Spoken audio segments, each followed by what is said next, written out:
Hola, bienvenidos. Hello and welcome. We want to thank you for joining us for today's webinar, Racial Healing for Ourselves, Our Communities, and Our Future. This is the fourth webinar in our Advancing Racial Equity webinar series, and my name is Paulina Sosa, Assistant Editor with the American Journal of Public Health and Health Policy Coordinator with the APHA COVID-19 Response Team. In addition to the exciting work we are doing here at APHA, I also am the founder of Latinx Voces en Salud, a grassroots initiative aimed at uplifting the stories of Latinx communities. It is my honor to join you today to pay tribute to Hispanic Latinx Heritage Month, an opportunity to celebrate the diverse and beautiful histories, cultures, and contributions of Latinos throughout the country.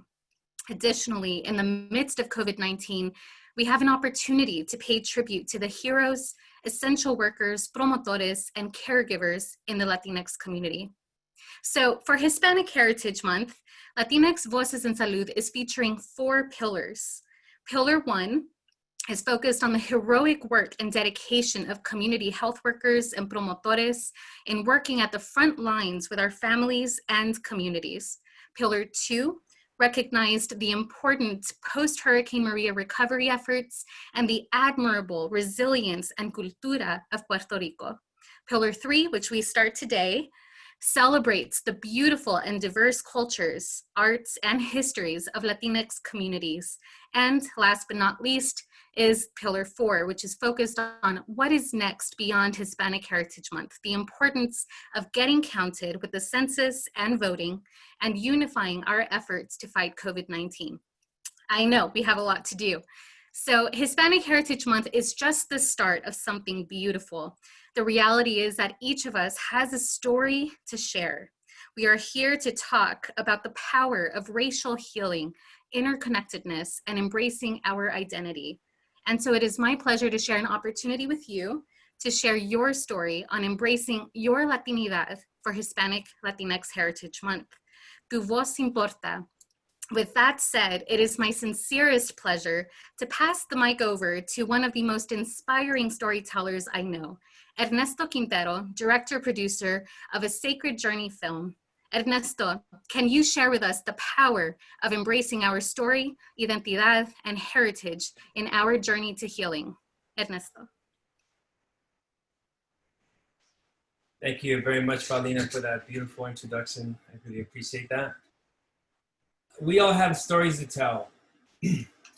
My stories are stories of transformation or stories of positive, iconic role models. A Sacred Journey, my latest film, is a story of blessings and heroes. My brother Juan is diagnosed with ALS and is given 3 years to live, and he lives for 15 years.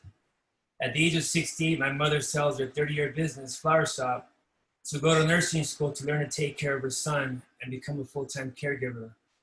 The family and community come together and rally tirelessly to raise ALS awareness, much needed funds for Juan, and to build Juan's morale and his family's morale. It seems that illness and tragedy are the big equalizer. They don't see color or economic status.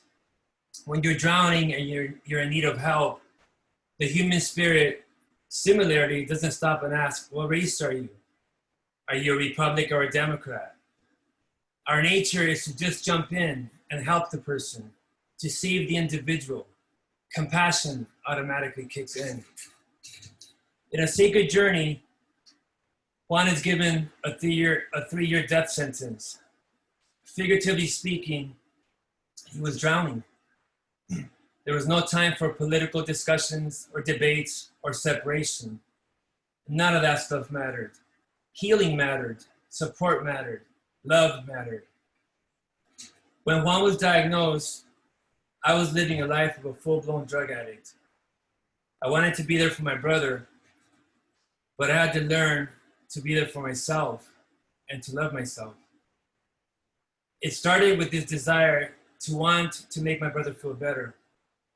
I wanted him to know that his story was important and that we could all learn from it. And in having compassion for my brother, I was rewarded with my sobriety. Ultimately, we learned that Juan lives with ALS for 15 years, and I am now 15 years sober. And I wasn't the only one. A lot of people who knew Juan started to remember what was truly important in life. And I started to think that maybe that was Juan's purpose, to wake some of us up. Maybe that's the purpose of illness and disease. Reminders to value one another, to value our lives, to become kinder, more compassionate people. Like illness and tragedy transcend all color lines, so does love. We need to love to heal ourselves, to heal this world. True love doesn't discriminate. I hope you can all watch A Sacred Journey, this story of heroes, now on Amazon. It will allow you to reflect on your own journey in this gift we all call life. Thank you very much. Thanks, Paulina. Muchas gracias, Ernesto. And you truly bring the power of storytelling alive for us today. So thank you so much for your inspiration and commitment. And so now with that, I'd like to turn it over to our moderator for today's webinar, Tia Taylor-Williams, Director of APHA's Center for Public Health Policy and Center for School, Health, and Education. Tia, the floor is yours. Thank you so much, Paulina and Ernesto, for that introduction and reminding us of our shared human experience and our interconnectedness. And thank you to all of you who have joined this webinar today. It looks like we have over 1,700 participants. And while some of you have participated in other webinars, some of you are joining for the first time. So welcome. I want to go over a few housekeeping items. First, closed captioning is available for the webinar. Instructions for accessing closed captioning are in the chat. Today's webinar has been approved for 1.5 continuing education credits for CHES, CNE, CNE, and CPH, and none of the speakers have any relevant financial relationships to disclose. If you want CE, you must be registered with your first and last name and participate for the entire activity. All registered participants will receive an email within a few days from cpd@convex.com with information on how to claim credits and relevant deadlines. Give me 1 second, I'm trying to see what this, there's a box that most of you are seeing and I don't know why you're seeing it, so please forgive me. Hopefully it will go away soon. We can't quite figure it out.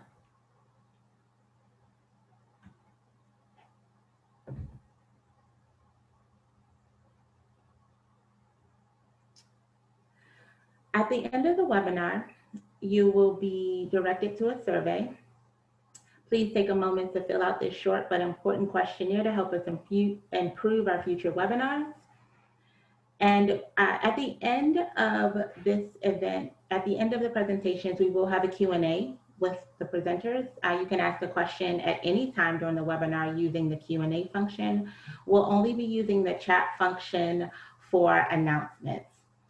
Also, the webinar will be recorded and all registrants will receive a follow-up email with a link to the recording and slides, which will also be posted at www.apha.org/racial-equity within the next week. I'd like to take a moment to offer some reflections from our team. If you're a returner to our webinar series, you might find that this webinar looks and maybe even feels different from other webinars in the series, and that's intentional. As we've progressed through the series, digested the comments and questions that we received, and as we deepen our understanding of how to be actively anti-racist, we've become clearer of the ways in which supremacy culture influence how we approach and how we carry out our work. So for us, this process involves just as much, if not more, unlearning and unpacking as it does new learning.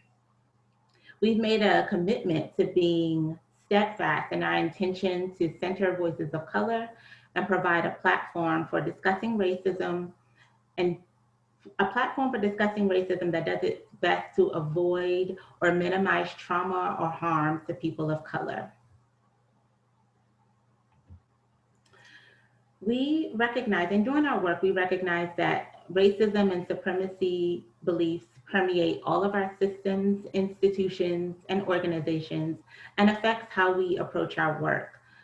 So as we go through this process, we invite you to join us as we get and stay curious about our beliefs, our assumptions, our intentions, and our actions.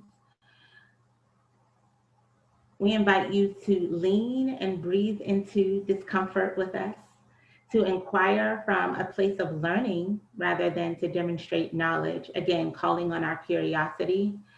We also ask that you, and we are practicing this ourselves, to avoid playing devil's advocate. While there's a place for intellectual debate, playing devil's advocate when it comes to issues of racism and inequity comes from a place of privilege and is almost always at the expense of people who are oppressed. We expect that our learning and unlearning goes beyond this webinar. However, we ask that if you are white, that you refrain from immediately reaching out to your colleagues of color to discuss the webinar. We encourage you to take time for your own reflection and reckoning. And if and when you do reach out, get their consent to discuss. Again, thank you for joining us for this series and on this journey. We recognize that we don't have all the answers, and we expect to make mistakes, and we likely will. Still, we remain committed to doing the necessary work toward advancing racial equity. And now I'd like to introduce our first speaker.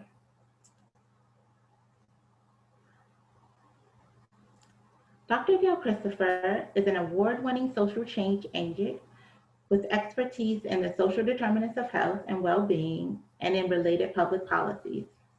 She is known for her pioneering work to infuse holistic health and diversity concepts into public sector programs and policy discourse. Dr. Christopher retired from her role as Senior Advisor and Vice President at the W.K. Kellogg Foundation, where she was the driving force behind the American Healing Initiative and the Truth Racial Healing and Transformation effort. In November 2019, Dr. Christopher took on the role of Executive Director of the National Collaborative for Health Equity. Dr. Christopher, I invite you to turn on your camera and the floor is yours.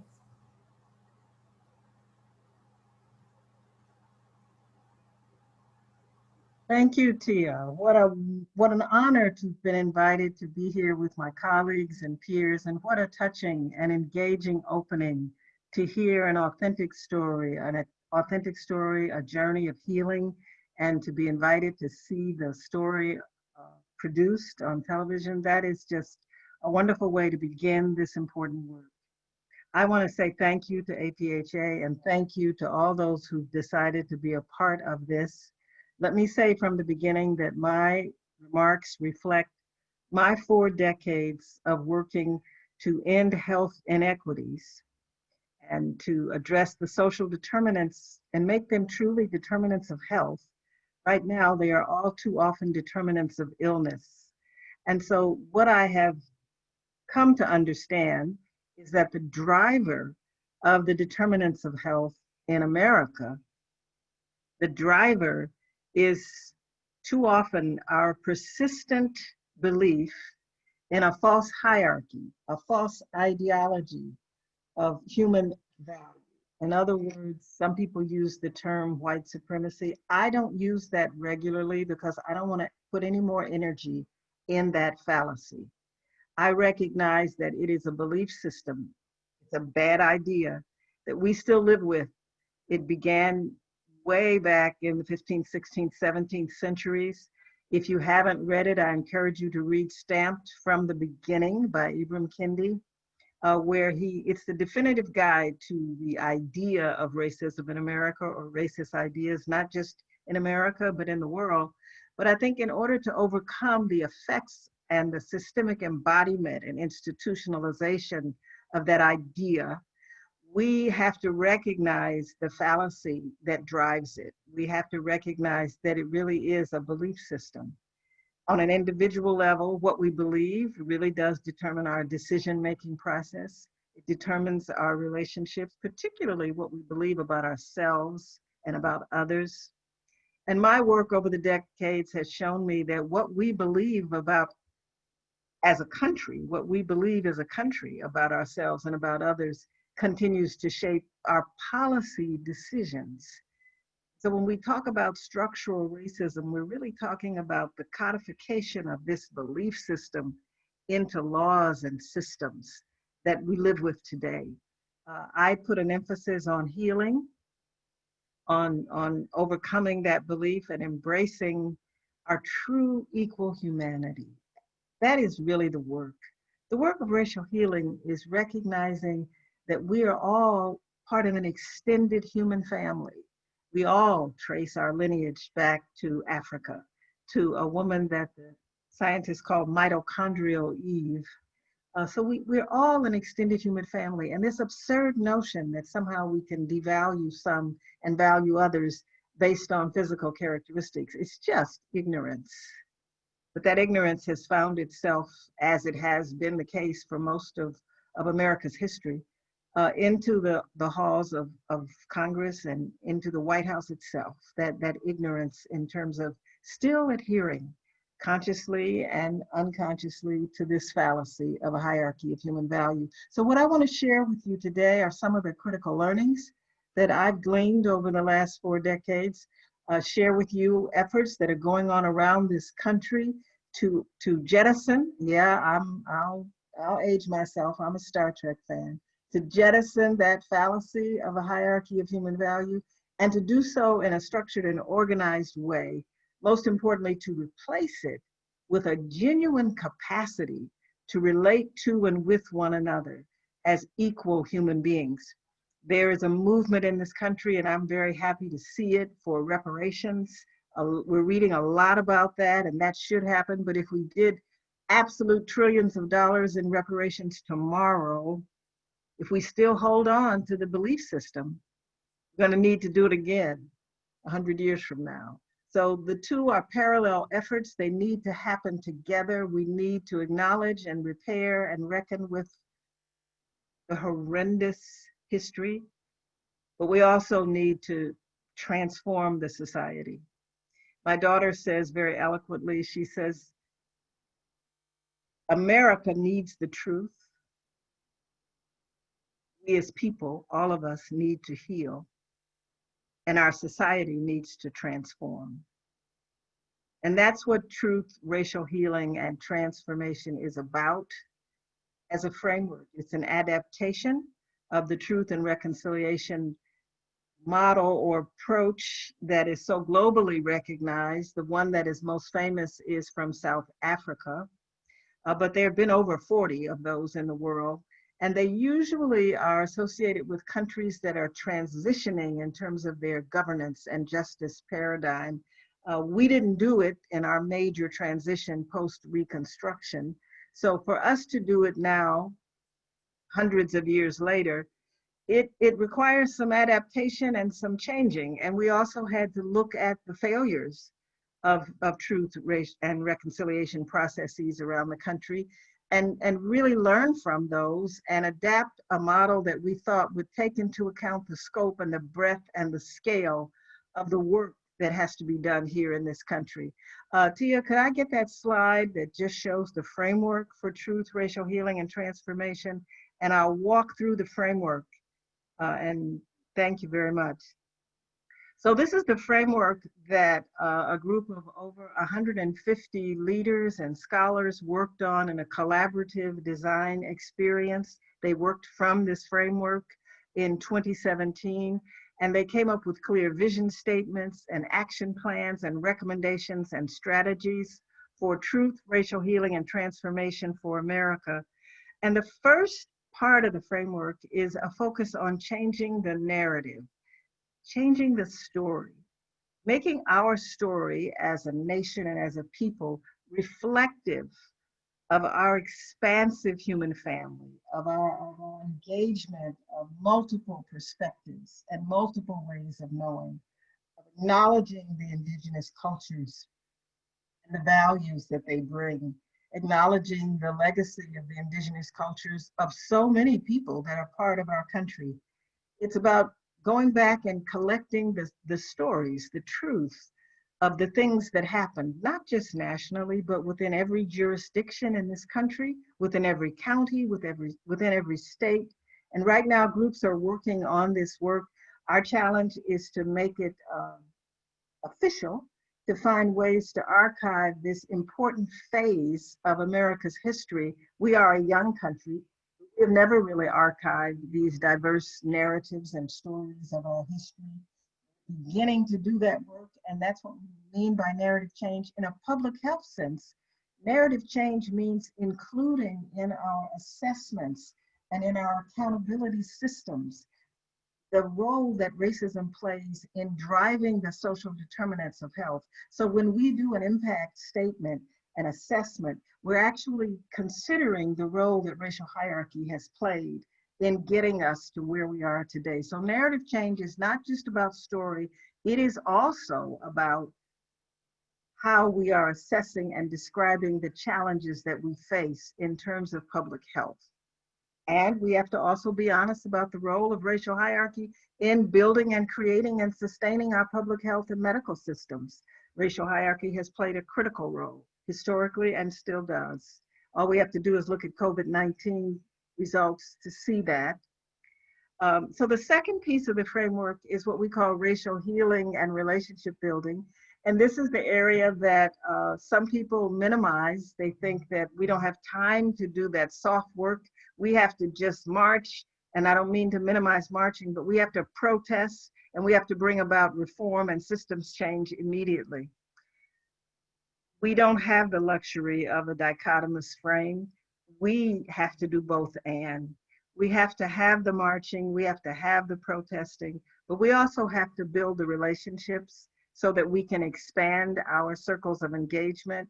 We are still, thank goodness, a democracy, and a democracy requires a majority to vote and think and act in the best interest of the whole. And so this idea of building relationship and expanding our circles of engagement, healing together, it's absolutely central to an effective public health system and to an effective democracy. So racial healing involves different methodologies of doing that. We have a model we call racial healing circles, prescription or RX racial healing circles. They bring people together deliberately who are very different in their backgrounds and their identities, in their perceptions of one another, and they engage in authentic narrative sharing in spaces that are compassionate and safe. I have come to describe these circles or spaces, virtual or in person, as compassionate rather than safe, because the idea of safe has literally been hijacked by some extreme groups that feel it should be okay to say and do anything. We believe that that we have to have some boundaries and we have to be compassionate and demonstrate emotional intelligence and caring for everyone that's involved in the conversation. And so that's the work of racial healing. I'll come back to that in a minute. I just want to get through this framework. The framework is applicable for a state, a city, a town, and we have organizations that are also doing this work and applying it in their organizational transformation experiences. So once we do the work of seeing the truth and working on healing together, then we have to move to the transformation. And we first, I think, have to ask ourselves, well, if this fallacy, if this crazy idea of a hierarchy of human value has been sustained for consecutive centuries, how on earth has that happened? And we came up with three big buckets. You might call them pillars, but I like buckets because there's so much that goes into them that actually enables them to be the forces that they've been for sustaining this absurd notion. Separation. Separation is a real tool for alienation and for sustaining hierarchy. Separation, you might say division. Examples include segregation, policy, residential segregation, concentrating poverty, the cradle to prison pipeline, the separation in terms of segregation in our hospitals that we know lasted well into the 20th century. So separation is a primary tool for maintaining not only racial hierarchy, but permission to believe in racial hierarchy. The second bucket or pillar of the framework in terms of answering the question, how was it maintained, is of course the law. Our civil and criminal systems are designed to maintain in many ways racial hierarchy. So much of the work of the Supreme Court in its history has been dealing with questions of racism and racial hierarchy. Constitutional amendments have been trying to mitigate the wrongdoing that was embedded initially in the Constitution in terms of racial hierarchy. We even have state constitutions that still embody and embrace racial hierarchy. There's a lot of work to be done that has to do with the legal system and the way that system is translated into charters and ordinances and systems of governance for organizations. And then the third bucket of the framework is, of course, the economy. You know, our economy is designed to sustain a hierarchy of human value. It thrives in many cases on exploiting the vulnerable and has from its inception. I don't think it has to be that way. We can redesign. And that's the work of the transformation. We talked about the truth telling, we talked a little bit about the racial healing, but the transformation means changing these systems of separation, of law, and of the economy that have been designed to sustain the hierarchy, changing these systems into systems that no longer honor that hierarchy and that truly celebrate and value and honor our interconnectedness as a human family. That is the work of truth, racial healing, and transformation. And it is work right now as we're having this conversation. There's a webinar that's happening at the Congressional Black Caucus that we taped a few weeks ago where this work is happening at a congressional level. We hope to have a national piece of legislation that will support this work to be done in communities across America. So this is, the 21st century is our moment. Despite the palpable division and manipulation of that division, this is, I believe, our moment to leave behind us the residual fallacy and to move into a new way, a transformed way of being in terms of our American culture and our American society. And it's so important to being a healthy nation. I know the American Public Health Association wants America to be the healthiest nation. And many of you know we don't fare well in terms of our health outcomes in comparison to many of our peer nations, even though we invest far more than they do per individual, per capita, in terms of health care. There are many reasons for that, but one of them, I believe, is our failure to address this issue of racism as a driver of the social determinants of health and well-being. Many jurisdictions around this country have declared racism to be a public health crisis, and I applaud them. I think they're well over 100 now. We've got to figure out how that translates into not just reform of systems, but true transformation of our society, true transformation of our way of being. And it is not some work that'll be done very quickly. It will not be done in a matter of 2 years or 3 years or 4 years. We're undoing centuries. So that's the framework. I'm going to talk a little bit more about what we mean by healing, how the healing happens. To a large measure, the healing happens when we personally have this epiphany of seeing ourselves literally in the face of the other. One of the more powerful illustrations of the need for this comes from a study that was released just about 3 weeks ago that looked at birth outcomes. And you know, those of us in the public health space, we tend to take a life course perspective. I experienced the personal tragedy of losing my firstborn child when I was a young mother, and it really catapulted me into my lifetime of work. So I've always tried to figure out how could we close these gaps in terms of infant mortality and maternal health outcomes.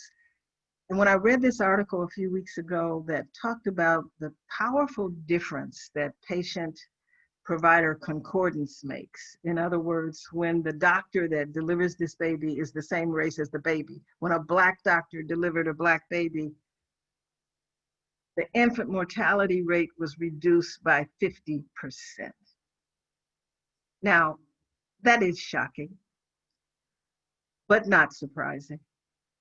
I encourage you to read the article. It was published in the National Academy of Sciences. It looked at births in the state of Florida over several years. I think it was about 7 years of data. And it was unescapable that when there was concordance with the baby and the doctor, that there was a 50% reduction in infant mortality, even in the complicated, challenging births. Now, some people immediately want to know why, what's going on. You know, when we look at our patient concordance data, generally speaking, we go to issues like communication and trust. Those babies are not communicating or trusting those doctors more. What is happening? It's an important aspect of understanding the innate connection and the possibility of an innate connection to our own. And this is human. This is a human propensity that we have to relate more naturally to people that look like us. To have bias is not to necessarily be racist, it's to be human, to choose to overcome our biases, to take on the work of jettisoning the fallacy of racial hierarchy. That's a different level of our humanity. That's what we're being called to I think, strive for.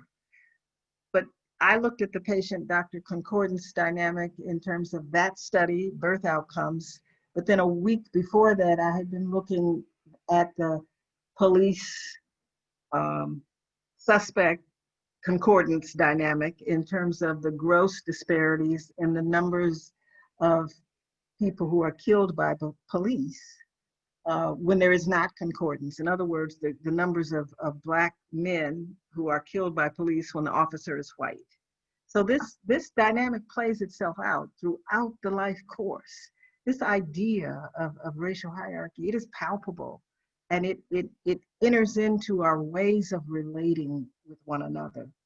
And it's not just a weekend seminar on unconscious bias, although that can be helpful, but it is a lifetime commitment. I very much embrace the concept of cultural humility, which is a public health concept, that we become humble and we commit ourselves to a life's journey of checking our biases, overcoming them, and actively trying to create a society that values all people equally, actively working on developing our ability to have compassion, no matter. I suggest that our ability to extend compassion to others, it comes from our compassion for ourselves. And so deep compassion, a deep love of self, deep love of family, of community, of heritage. When we have done some of that work, we are more inclined to extend that love to others. And so self-compassion is one of the core tenets of the racial healing work. We tend to either project negative emotions onto others, negative judgments, or we tend to extend true love and compassion. And so doing that emotional insight, that personal development work is part of a journey. And I would suggest that it is a journey that we're all on all the time. I could tell many stories about overcoming racial hierarchy and coming face to face with my own biases. And each time I do, I have to check myself because they're there. I grew up in this system just like everybody else. My parents brought their own biases to the table. But so I'm just saying that because I think it's important that we all have a certain amount of humility and we be willing to acknowledge that none of us are perfect in this work. The ABCs of the approach that I've developed that I call RX or prescription racial healing, the ABCs are affirmation and appreciation. And that is often accomplished through the sharing of story and narrative. It's amazing how much your hearts open as you're brought into the real lived experiences of the perceived others. This is very much a cultural, it's a something that happens quite naturally. I believe in indigenous cultures, the stories and the sharing, and it's a different way of knowing. Part of this work of decolonizing our minds and embracing our humanity, it means understanding that there are many ways of knowing, many ways of understanding, many ways of connecting, and we have to find ways to honor. So the first of the ABCs is affirmation and appreciation. The second, of course, is just that, belonging. We all need a sense that we belong. It is a challenge when you are a person of color in a system that was created to say that you don't belong.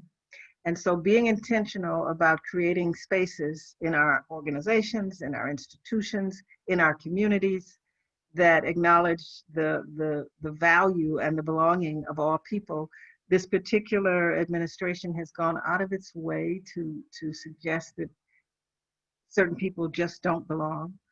Some of the cruelty that we've seen in terms of separating children from families is a manifestation of that agenda, of that belief. And I find it to be myself, I find it to be very disturbing and unacceptable. But if we're going to heal from racism, we're going to create a community sense of belonging, and we're going to value that. We're going to know that we need that as human beings. And then finally, the C is, of course, the change in our consciousness, the change in our way of perceiving and thinking, and our collective recognition that we as a country, we as a community, we as a field, we're really better than the legacy of racial division, that we know that in order to be healthy and to be whole and to be healed, that we need to embrace each other's humanity much more authentically and much more lovingly. The science that drives public health is epidemiology, and it is the science that drives us. But then when we face something like COVID-19, we see that all the data and all the statistics in the world don't seem to be strong enough to override the political divides and the manipulation and the separation legacy that we have, our inability to extend and to care for one another. So we have work to do. I believe this work is racial healing work, and I believe that we as a country must seize upon this moment, this opportunity to move beyond denial of that, denial of the facts, denial of the consequences, denial of the implications, but perhaps most importantly, denial of the feelings, and to genuinely agree that we can leave racial hierarchy behind us, and we don't have to take it well into the 21st century. So my time is up, but I am honored to have had an opportunity to open this webinar, and I look forward to your questions and to hearing from my colleagues on the panel. I give it back to you, Tia. Thank you so much, Dr. Christopher, for really driving the point home that we have to address the beliefs and the value systems that fuel racism, and for presenting the TRHT framework and presenting it as a model for really making progress towards dismantling this false belief in a hierarchy of human value. I want to remind all of our participants to continue to submit your questions through the Q&A function. We appreciate you all sharing resources with each other. We've got a long list of links in the chat. Continue to share those, and we will make those available after the webinar. And next, we are going to hear directly from leaders from the Truth, Racial Healing, and Transformation effort at the University of Hawaii at Manoa. Let me share my screen really quickly.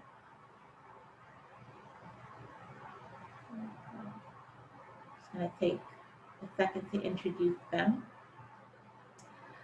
Dr. Makwana C.K. Antonio is a Native Hawaiian scholar dedicated to advancing the health and well-being of Native Hawaiians and indigenous peoples. She is an assistant professor and the specialization head of the Native Hawaiian and Indigenous Health Program at the Office of Public Health Studies. Her research focuses on community-based participatory research, social determinants of health, resilience, and general health among Native Hawaiians. Dr. Punihei Light, oops, sorry. I'm navigating two computers here, guys. Please be patient with me. Dr. Punihei Light is a Native Hawaiian mother, daughter, wife, hula dancer, and educator. In 2017, she was hired to the University of Hawaii at Manoa to the Chancellor's Office as the inaugural Native Hawaiian Affairs Program Officer, where she implements findings from her award-winning research to advance UHN's goal of becoming a Native Hawaiian place of learning. She is also the director of UHN's Truth, Racial Healing, and Transformation Campus Center, as well as an Obama leader with the Obama Foundation's Asia Pacific Leaders Program. So I invite Dr. Antonio to turn on your camera, and I will stop sharing my screen. Dr. Light, if you'd like to begin sharing your screen.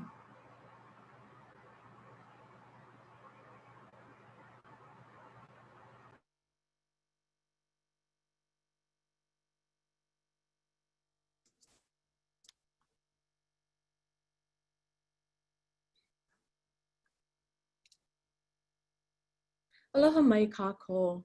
I'm Mapuana C.K. Antonio, and I just want to start off by thanking those who helped to coordinate and organize this much needed space for us to really think about racial healing and addressing health inequities. It's a true honor and pleasure to present alongside my very esteemed colleagues, Dr. Gail Christopher and Dr. Punihei Light. And I'm going to start today by introducing myself, as many of our Indigenous brothers and sisters do, and share a little bit about who I am and where I come from. So I'm Mapuana Antonio, the second daughter of 3 in my ohana. And when you look to the left, you'll see a picture of Mauna a Ka'ala, or Mount Ka'ala, the highest peak on the island of Oahu. This is my piko, and this is the space that keeps me grounded and has really helped to inform who I am as a person. The photo in the center is a picture of my family, and I'm very intentional about sharing this photo with everyone today. And the reason for that is because it was at this age when my public health journey really started. At this age, you'll find my tutu wahine, or my grandma, on the right-hand side. It was at this age that she had passed away due to cancer and was very shy of her 48th birthday. And this was a really significant event in my life because this started to create a truth that I really held on to. And that truth was that it was normal to die before the age of 50. And it probably wasn't until around high school when I realized that this is not a normal occurrence. This is a health inequity. And I bring this personal story into this space because this is a narrative that many of us can relate to. It's a narrative that's very common, not just among our Hawaiian communities, but among our Indigenous brothers and sisters. It's a narrative that communities that have been oppressed for so long can really relate to. But although some of us may not be able to relate to that on a personal level, so for instance, if you can't relate to that part of the story yourself, you can think about what it really means to grow up thinking that it's normal to die before the age of 50, thinking that you lived half your life at the age of 25. But this story is also very important because this was a healing part of myself that allowed me to acknowledge this truth as not necessarily being a truth that I needed to hold on to, and allowing for the narrative change of acknowledging the strength, not just of my family, but of my community, of communities who share similar stories and histories. And this is also a time when I learned what it truly means to come from a family of healers. So I'm an assistant professor and specialization head of the Native Hawaiian and Indigenous Health of the Office of Public Health Studies at the University of Hawaii at Manoa. And a great deal of my work has really revolved around reconstructing the way we conceptualize health and resilience. So from a biomedical perspective, we might acknowledge health as an absence of disease, but as Dr. Gail Christopher so graciously pointed out, this is really a construct of illness. And when we look at these constructs of illness, we see that Native Hawaiians experience increased prevalence and mortality of almost every major medical illness.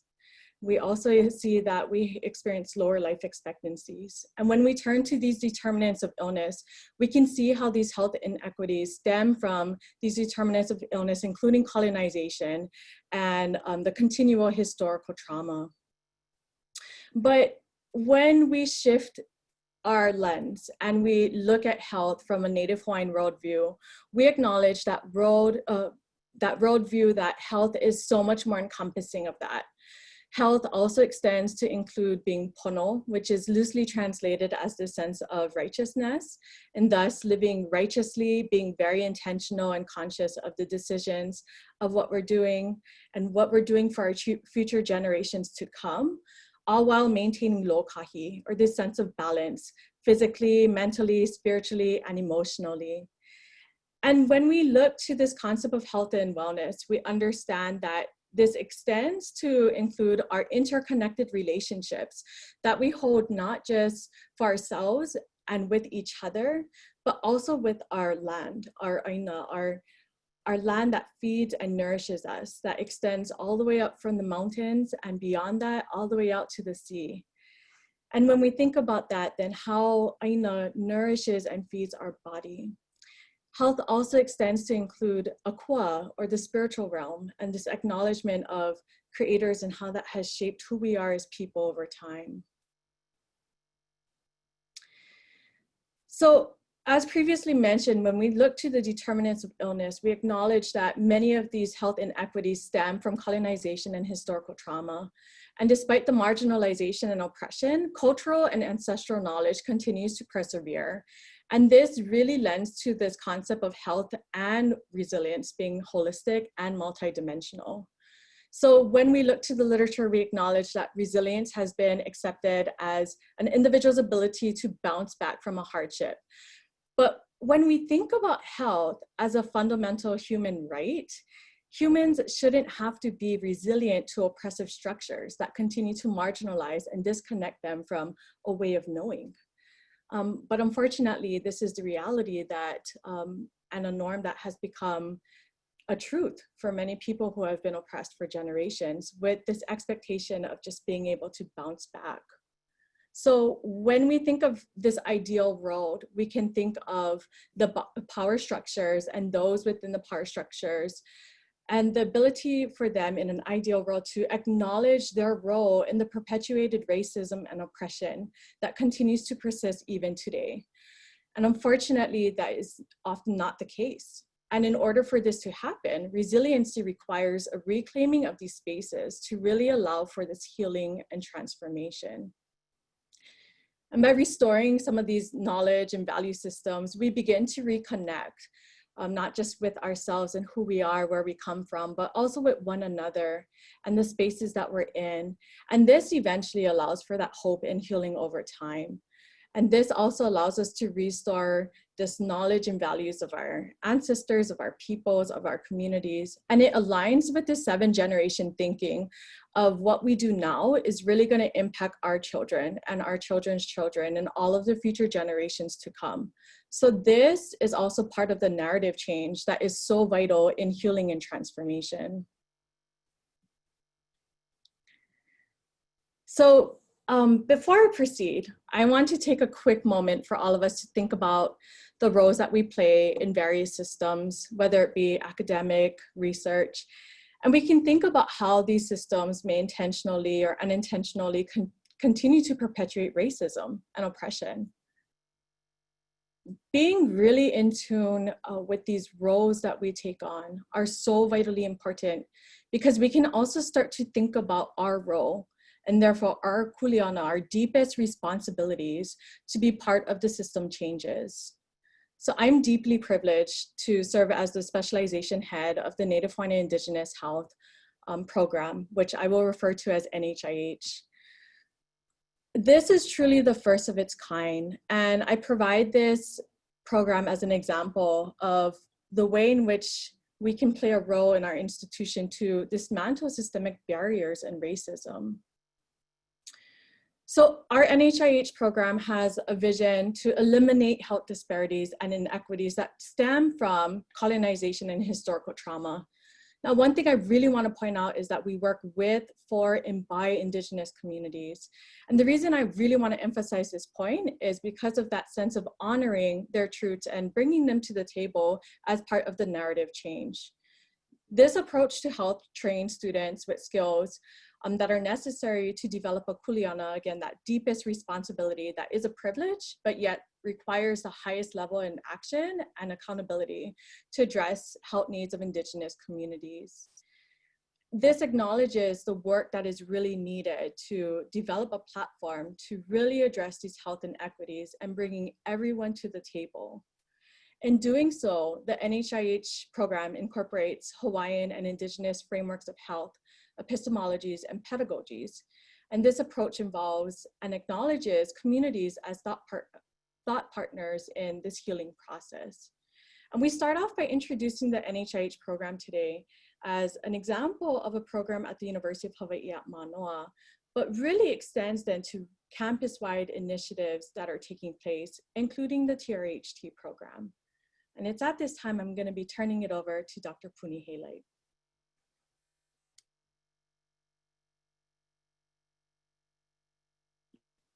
Mahalo Mapuana. Can you hear me now? It's okay. Great. Mahalo to you, Dr. Mapuana Antonio, and also to Dr. Christopher for laying such an amazing foundation for the few short moments I will be sharing. Also, thank you to Tia and the entire staff who have put this together today. I'm really excited to be here with all of you.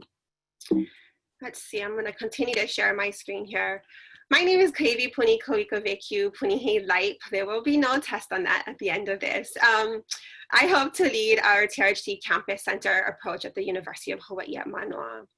Taking what Dr. Antonio just talked about, and actually what Dr. Christopher talked about earlier, and especially Dr. Antonio's discussion of the Native Hawaiian frameworks, I'm going to share a bit about how we built our university's TRHT approach to racial healing with all those guiding Hawaiian principles in mind.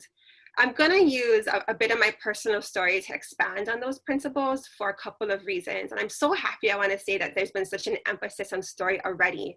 So you kind of get the sense of the importance that we're placing on story. So for one, I think my personal story will help bring some of the concepts that Dr. Antonio just talked about to life. Also, in the TRHT process, modeling self-reflection, as Dr. Christopher spoke about, modeling self-reflection and exploration of our own stories and genealogies, that's a term you'll hear a lot today, genealogies, is a foundational aspect of our healing work here in Hawaii. So as I share my story, I really hope it invites you to think about how your story and your lineages can move front and center in your own healing process. We believe our stories have more to teach us than we sometimes give them credit for. And again, I want to point to the amazing introduction by Paulina and Ernesto, already highlighting that power in our stories. And of course, bits of my stories are the stories of many others in Hawaii as well. So in sharing my story, I hope to share with you a bit of the complexity of Hawaii's story. To ground my story, I want to share with you two powerful questions that were posed to all college campuses that were applying to become TRHT campus centers. These two questions changed my life, and they guide our work at our TRHT campus center every day. I'm going to return to these questions in a moment, but I want you to hold on to them as I share my story. Before I move on, I do want to just pause and give you all a moment to read these, in silence, and just to take in the powerful questions that are posed to us. So go ahead and just read them and take them in for a moment.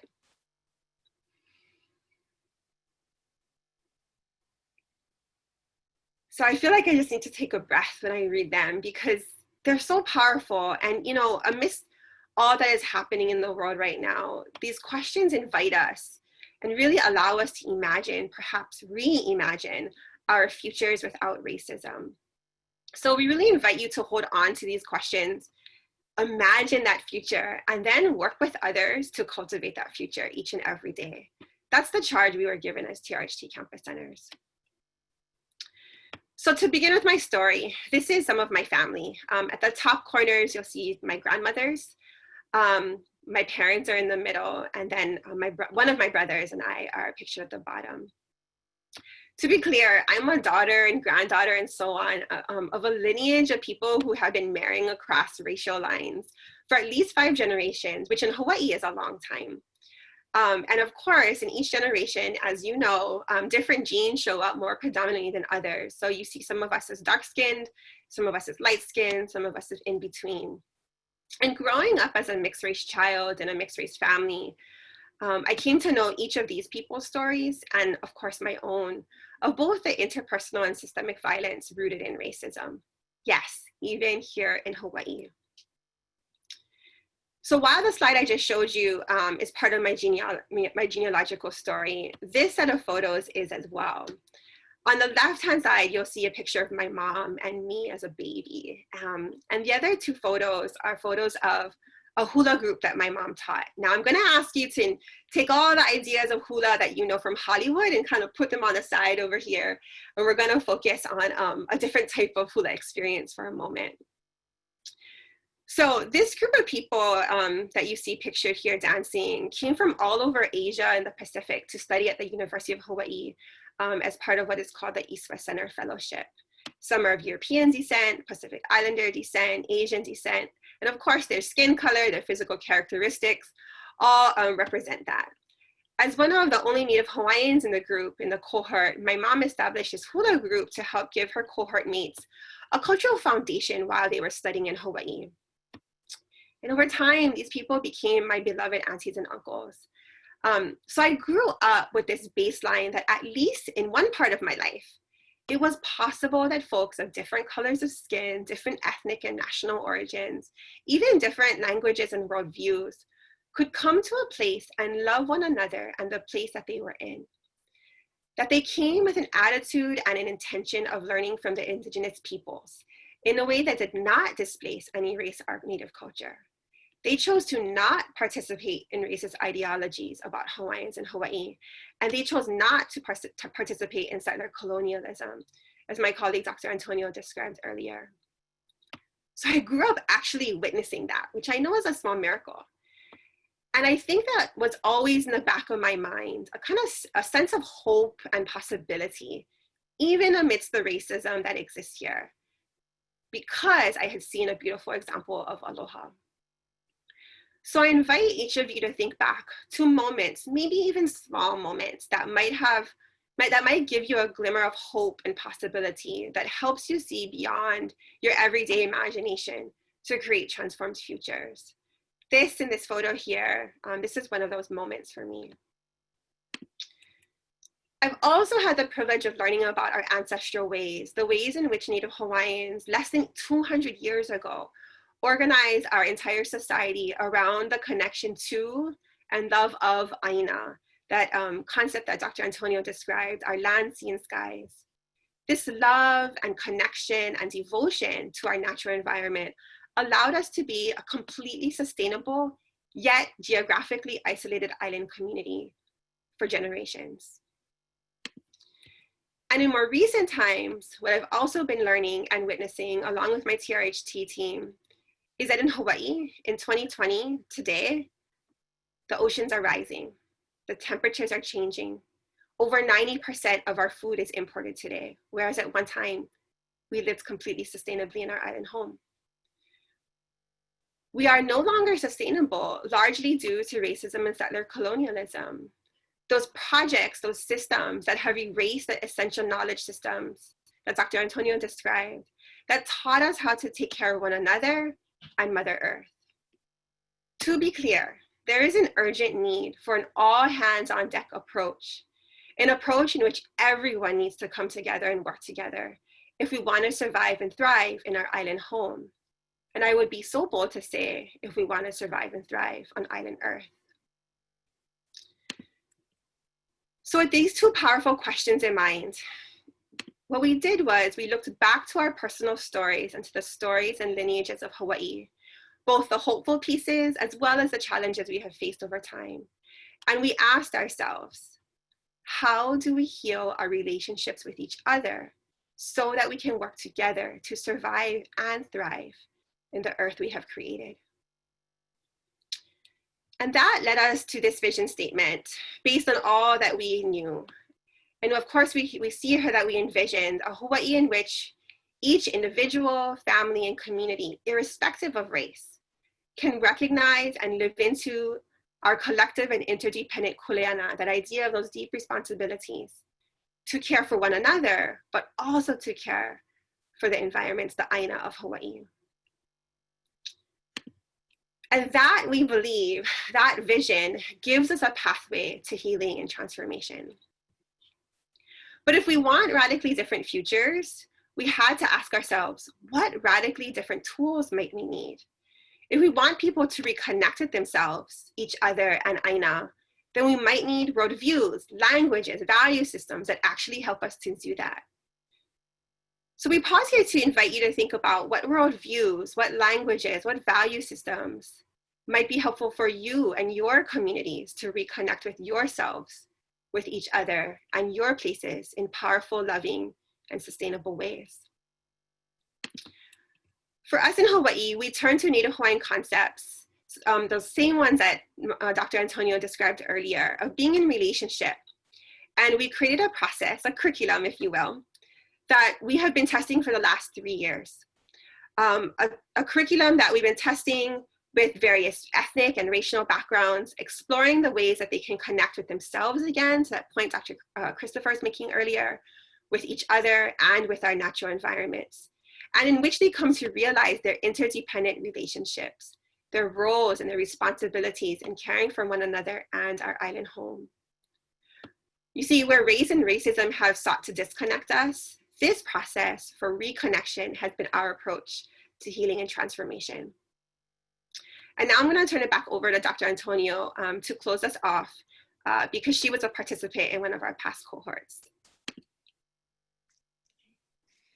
Thank you, Dr. Punihei. I conclude our portion by sharing a little bit about my experience in the TRHT program. So I was part of the 2019 cohort, and this really comprised faculty and community members and partners of the UH Manoa campus. And being part of the TRHT program was not only a validation of all of the work that was being done in NHIH, but it was a good reminder of the work that was being collectively done across campus to jettison racism. So it's through this experience, alongside my TRHT Ohana, in which we started to create these pockets of safe spaces that are so vitally important to understand our truths, but also what is so needed for the healing process. As was so graciously pointed out, in order for us to do this work, we really need to be gracious with ourselves and acknowledge that being part of the healing process. And to really heal our communities, we need to allow ourselves to heal ourselves too, as part of the process. It's also through this process that we learn to acknowledge the reciprocal work of Malama Aina, that caring for the Aina, and as people's understanding that no matter our genealogical underpinnings, we are all nourished by the surrounding Aina. So it's through this TRHT experience that we were also able to acknowledge the love and aloha that is truly needed for this work, to be forgiving of ourselves, to be forgiving of others, while really creating that sense of aloha. And so part of this work was also envisioning our relationships, systems, and institutions through this concept of circular relations. And I love that this concept by Dr. Gail Christopher of jettison racial hierarchies is so important, because this is part of that conversation lens of circular relations, and this concept that we all bring strengths to the table and contribute to the conversations and need to be part of these efforts through our own experiences, rather than the so common hierarchical structures. This, however, may require us to be resistant to these structures and power forces that continue to perpetuate racism. But in doing so, we must also acknowledge the role that we play And the notion that it's gonna really be a kako thing, this understanding that we all need to do our part in this work. We acknowledge the work that has already been done and thank the champions and the lifelong leaders who have really paved the road for us to do this work. But in doing so, we also acknowledge our role in this process.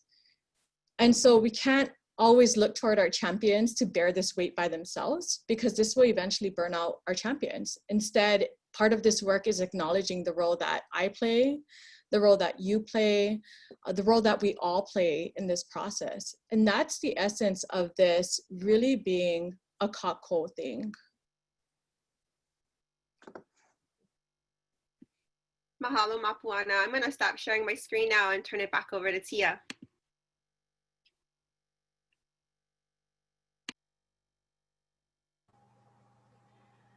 Great, thank you both so much for your presentations. And thank you to all of the presenters, Paulina, Ernesto, Dr. Christopher, Drs. Light, and Drs. Antonio. We've heard about the power of storytelling and the healing nature of storytelling. We've heard about the importance of connection to our culture as a part of our healing process. And I think all of that contributes to the overarching theme for this webinar, which is that we really cannot ignore the work of the heart and mind work that is a part of being actively anti-racist. And so we need to consider the racial healing and the connection to cultural piece as a key part of our anti-racism toolbox. I'm gonna invite Drs. Antonio, Drs. Light, and Dr. Christopher to turn on their cameras and unmute themselves, and we are going to get to answering some of your questions. Please continue to submit them using the Q&A function. Wonderful. So the first question is for you, Dr. Christopher. And that is, and it's regarding the current Trump's executive order blocking teaching of institutional racism. And one, to get your reactions to it, and also how you might respond to this in public health. And Drs. Antonio and Light will ask you to add any comments that you may have after her remarks. Well, thank you for the question. And oh, what a beautiful panel. I so enjoyed listening to my sisters from Hawaii. The work has just brought tears to my eyes in terms of the beauty of it. I will refuse to allow ignorance to set the agenda for the discourse. And that is essentially my response to those executive orders.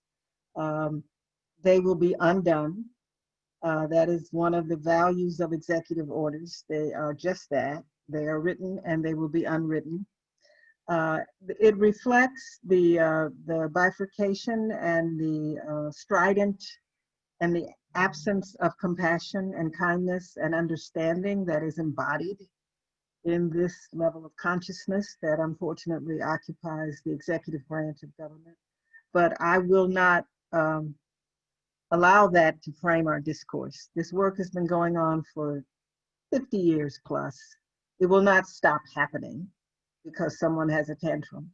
And so basically that is my response.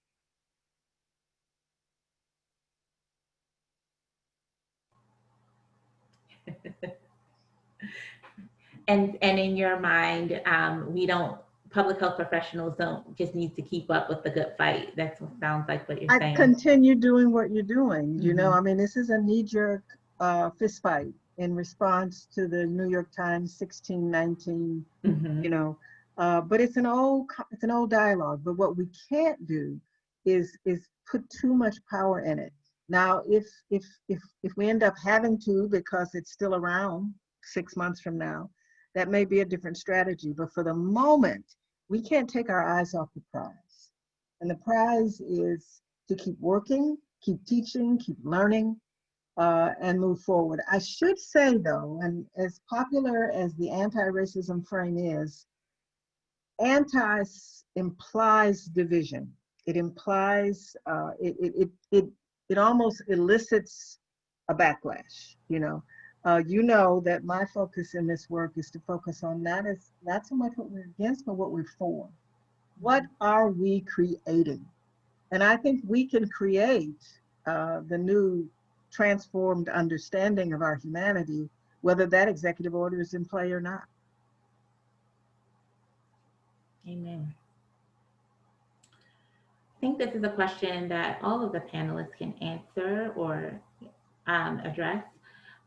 This person is working on establishing an anti-racism subcommittee on their campus. Do any of you have any recommended courses of action to establish real change? So how can universities that are not officially, that don't officially have TRHT campus centers, how can they engage in this work?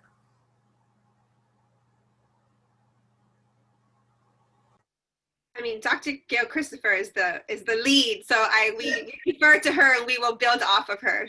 Oh, well, okay. I would just say that there are many campuses that have expressed an interest who have not necessarily received funding through the Association of American Colleges and Universities, but there are many resources on the AACU website, and you can certainly be engaged and part of that expanding national community. And you can reach out to local community foundations, private foundations, personal donors to help support the work. It's not a tremendously expensive heavy lift. You know, you just need a percentage of people's time dedicated to doing the work. But the framework is part of the public discourse at this point, and the network of people who are involved are there, ready and willing to be mentors to help. So any campus could get involved, and any department in a campus, certainly the public health schools could certainly get involved. But I'll defer to my colleagues for sure. Yeah, I would just build off of what you just said, Dr. Christopher, in the last response also. You know, just yesterday I was on a call with someone from our university, a chair of a department, who's looking, you know, at the last couple of months going, I think we need to do something here. So it's good, right? The light bulbs are going on in really powerful and beautiful ways. And the first thing she asked me is, she had a group of students who came to them with a letter demanding change. And she says, the first thing we promised them is we're going to do anti-racism training. And I said, oh, well, that's good, but I don't do anti-racism training. And I just quoted you, you know, over and over again, basically throughout my hour with her. And I said, you know, we do have to uncover the truth. And, you know, there are processes that we have learned that I can help share with you. But we're not focused on just the problem. We have to be focused on what the solution is. So if you're going to say anti to something, then what is it that you want to see? If you don't want this, what is that? And that's what we're focused on. And I said to her, you know, I know young people are really, especially are very, you know, passionate at this time to call out the problems, and that's important. And we have to help them understand what is it that we want to transform towards, what kind of healing work do we need to do. And I said, and sometimes that's not sexy to people because they want to get straight to the systemic change. But as you so powerfully articulated earlier, we have to do the people work because the people create the systems. So that's all I think I would add to that, Tia.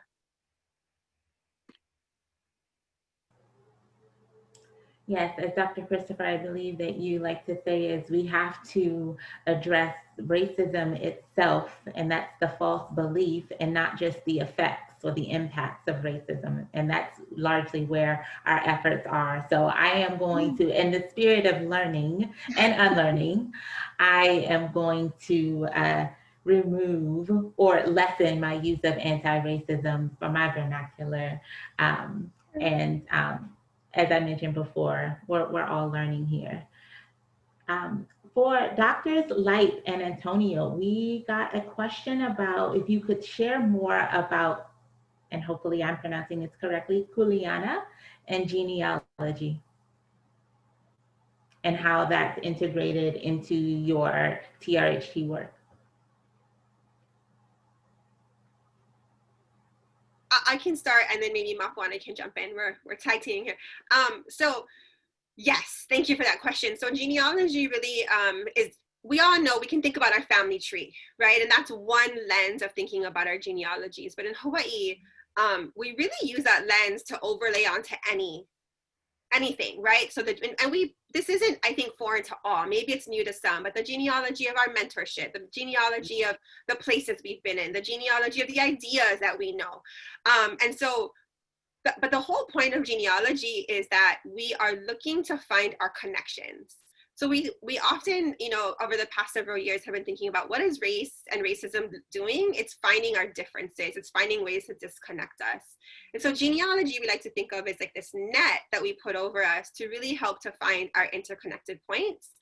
Because when we know those stories of how we're connected, whether it's, because our parents knew each other, we grew up in the same place, or maybe we just have the same struggle, right, from across the world, that we then begin to understand how we're related. We have this relationship, and the better we get to know each other, the better we're going to know how to take care of one another, right? And that's what Kuleana is really about. Kuleana is this idea that when my responsibility and dear privilege to be able to take care of another and then to be able to receive what they give back. And that's really what aloha is. So we get this idea of aloha that, from Hollywood around the world sometimes. I'm not picking on Hollywood too much, but maybe sometimes, because they do have this huge master narrative and power, right, to really share with the world. But I think what's important is the idea of aloha is turning to one another face to face. That's what the word alo means.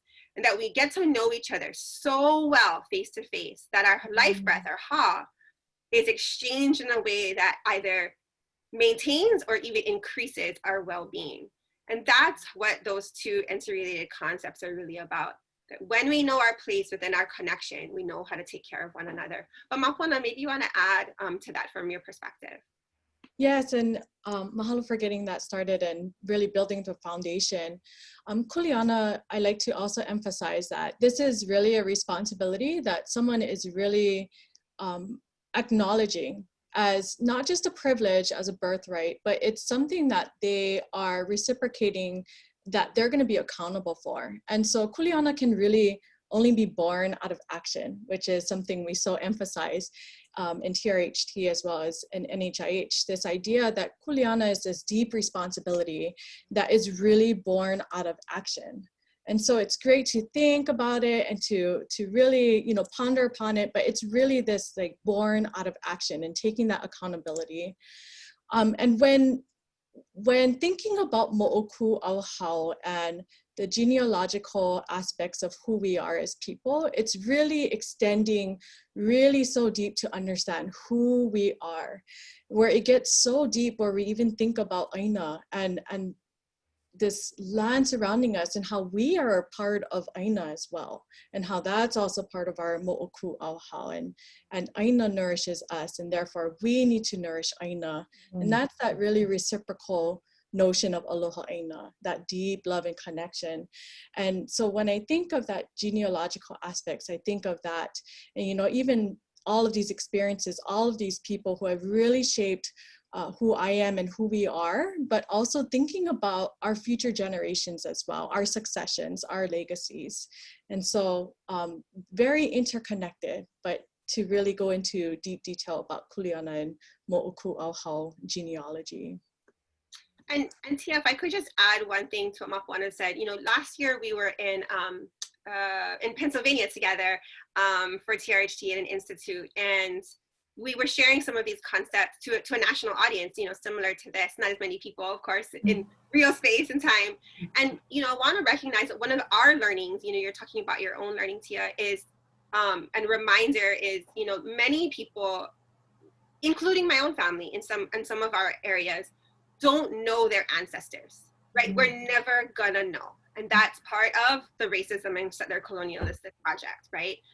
And we want to make sure that as we share our ideas about, our homegrown approach to TRHT, that we really take that into consideration. I want to honor that, right? Because that's bad business, as my 9-year-old would say, right? And it's not something that we can necessarily change. And I had one woman, who was in the far corner of our conversation, and she raised her hand and she pointed that out, and she said, so that creates pain, right? That we cannot necessarily connect. And I said, absolutely. And thank you so much for reminding us of that that complex truth, right? And that complex part of our history.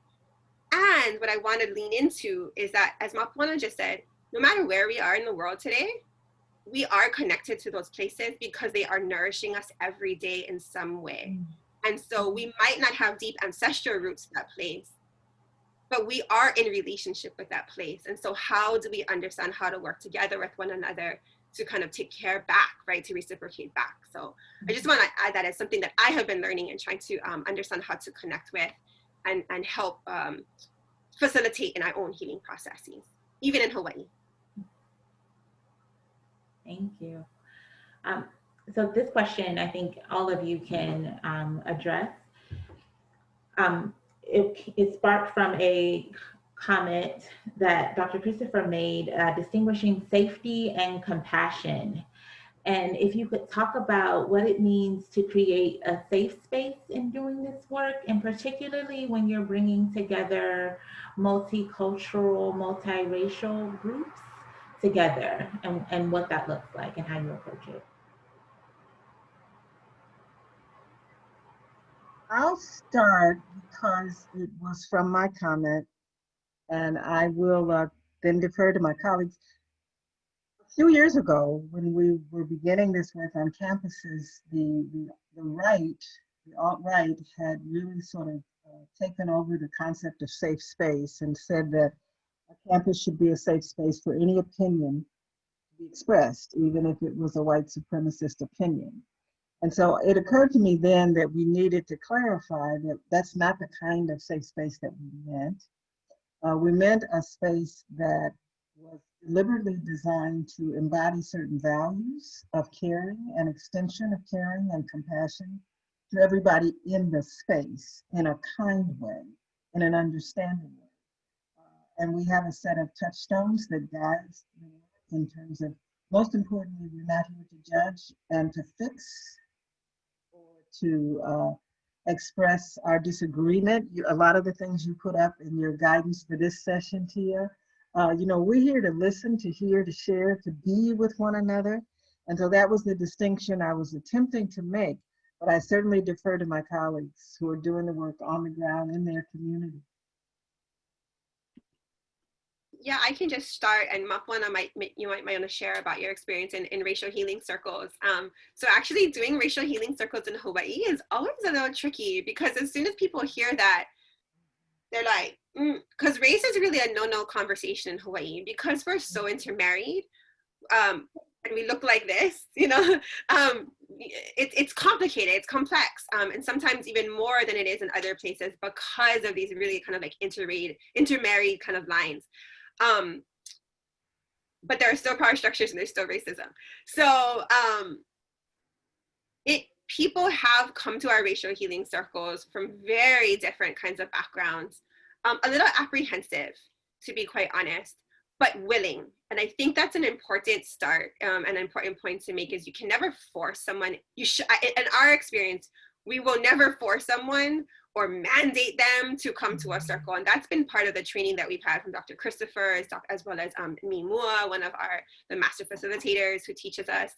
And we have been running a longitudinal research project on our TRHT work. And that's one of the things that we find is as one of our, as part of our data, is that the willingness is actually a huge piece. And so there's another talk that Dr. Gail Christopher gave a couple months ago for the AAC&U TRHT Institute. I highly recommend you go watch it, where she talks about, you talk about being, maybe we don't get everybody to begin with, but we start with the folks who are ready and willing and really grow that base. And that's been our approach. And so, for those folks who are doing that kind of, or interested in doing that kind of work, I think it's important to recognize, start with those who are willing and ready to be open. The touchstones are critical, and there will be apprehension, but if you are well-trained, and I wouldn't do it unless you're well-trained, I think there's a lot of powerful work that can come out of that. But Mapuana, maybe, I don't know if you want to share your experience in a racial healing circle a little bit.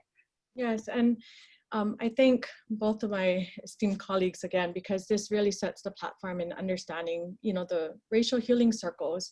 And I think one very useful thing about healing circles is this acknowledgement of that circular relationship, this understanding that we're breaking down these hierarchies so that we can really be present with one another in this space.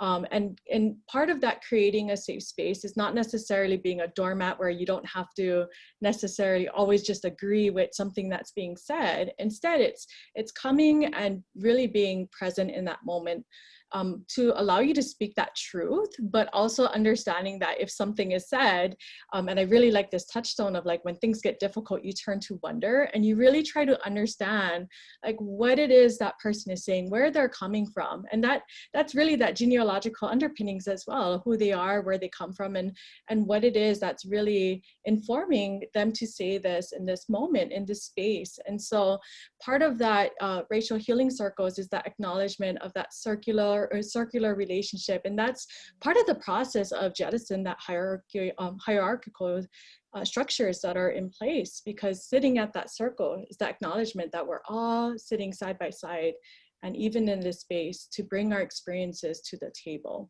And so I think that's so powerful about the racial healing circles. I can attest to that as well. I think we have time for one final question. And because this is such a powerful question that is a part of the TRHP framework, someone asked, what advice do you have for people who might struggle to do that envisioning of a future without the belief in a hierarchy of human value? What would you say? I bet this is a question we all have an answer for. I would say that when we invite people to imagine what life would be like for their grandchildren and their great-grandchildren, it opens their hearts, those who have grandchildren and even those who don't, right? But they're actually imagining what kind of experience will their future generations have. And that grounds it from an abstract envisioning to one that is about the real lived experience of their children and their children's children.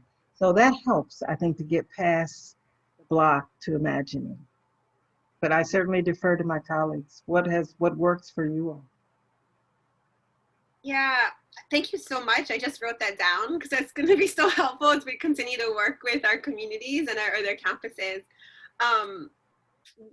What we did and kind of the story we shared today is that we really looked back in our history to a time when racism didn't exist. And for us, we are fortunate that wasn't too long ago, right? Racism was imported to Hawaii, it was imported to America.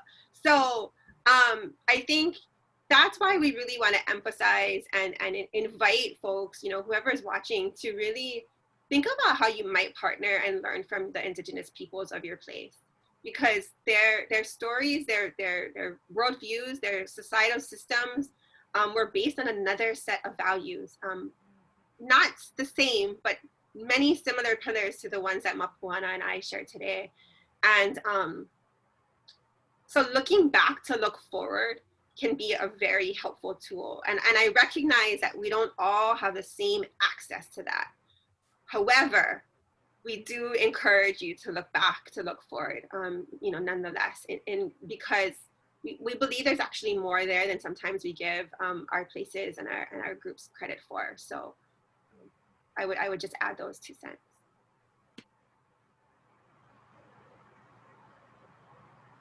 Mahalo nui, yes. And so what immediately came to mind when I thought of this is a kumu that I want to bring into this space. A mentor and a teacher who I had the honor and privilege of learning with is Kumu Charles Chuck Lawrence, who plays a critical role in critical race theory. And his conception of when he brings a group of people together, asking us to just sit with one another and start by sharing who our grandmothers are, and really starting there, because when we think of ourselves as people and we turn to that then as our past, and then we start to think about who we want to be as kupuna, who we want to be as grandparents for our children and our grandchildren, that can really help us to start to envision a world that we want to see, not just for ourselves, but all of our future generations to come.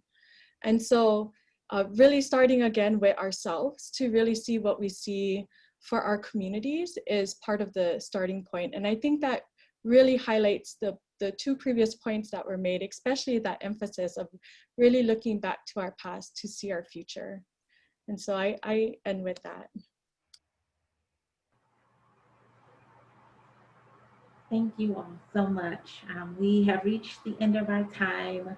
We didn't get to all the questions, but I believe and I hope that you felt that this was a really powerful discussion.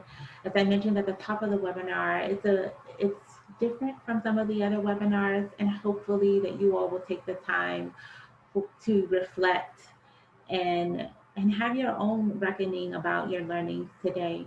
I hope that you all will continue to join us for future webinars. Sorry, trying to do too many things at once here. Future webinars in our series.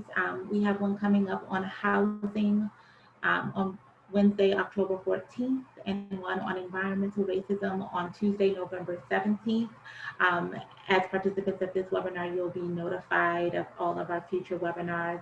Please join me in thanking our panelists and all of our speakers for this webinar. You've given us a lot to think about, and I hope this is the first of several discussions that we will have specifically on racial healing, because it is a necessary part of this process that we're all involved in and working towards and advancing racial equity. So I'm going, and please let us know what your thoughts are on this webinar. We read your surveys, your survey responses. We do what we can to incorporate your feedback, and we hope to continue these webinars in 2021, even beyond those webinars that are listed. So your feedback is really valuable to us. And with that, I again thank all of the participants and all the speakers, and we'll conclude the webinar. Thank you all so much.